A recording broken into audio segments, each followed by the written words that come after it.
Voyez, soi-disant pour venir m'éliminer physiquement ici. Ils étaient un nombre de combien?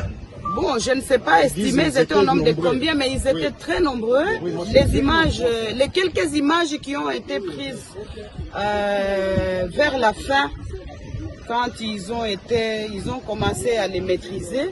Mais sinon, ils sont venus très nombreux. Il y a quelques images qui pourront témoigner de cette attaque.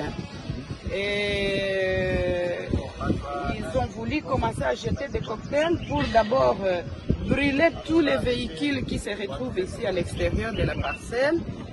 Et puis, avec intention de forcer le portail pour rentrer jusqu'à l'intérieur de la résidence. Et en résumé, moi je dirais que tout ceci est la conséquence de la violation du périmètre sécuritaire de la résidence du président honoraire de la République démocratique du Congo, Joseph Kabila Kabange, qui, selon moi et pour moi,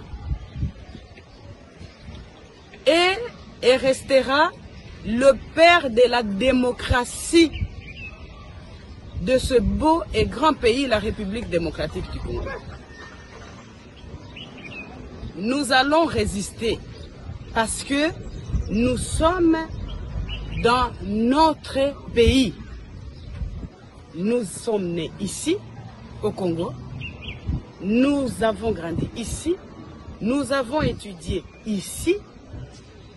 Nous produisons jusqu'aujourd'hui ici au Congo.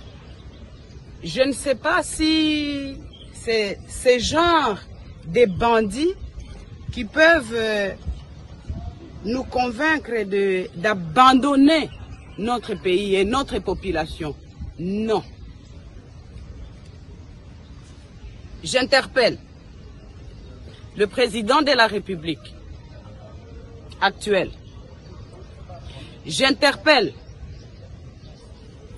l'ex-ministre de la Défense, M. Jean-Pierre Bemba, qui selon, entre guillemets, les informations reçues, était à la base de la destruction du périmètre sécuritaire de la résidence du président honoraire de la République démocratique du Congo, juste et seulement pour chercher la voie de passage de ces camions et aller construire sur son chantier qui se trouve à quelques mètres d'ici.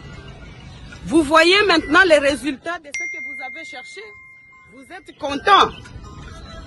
J'en profite pour demander à Dieu, mon Seigneur, et faire les vœux que, mon Dieu,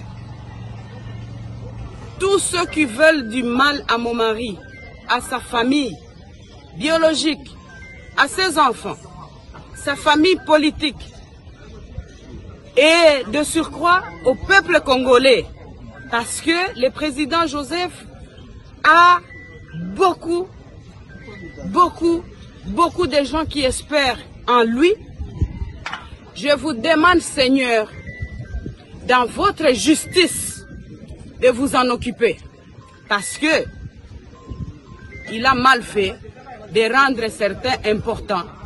Il a mal fait peut-être de valoriser certaines personnes qui, de leur vie, ne pouvaient jamais imaginer même porter une veste et avoir le respect qu'ils ont aujourd'hui.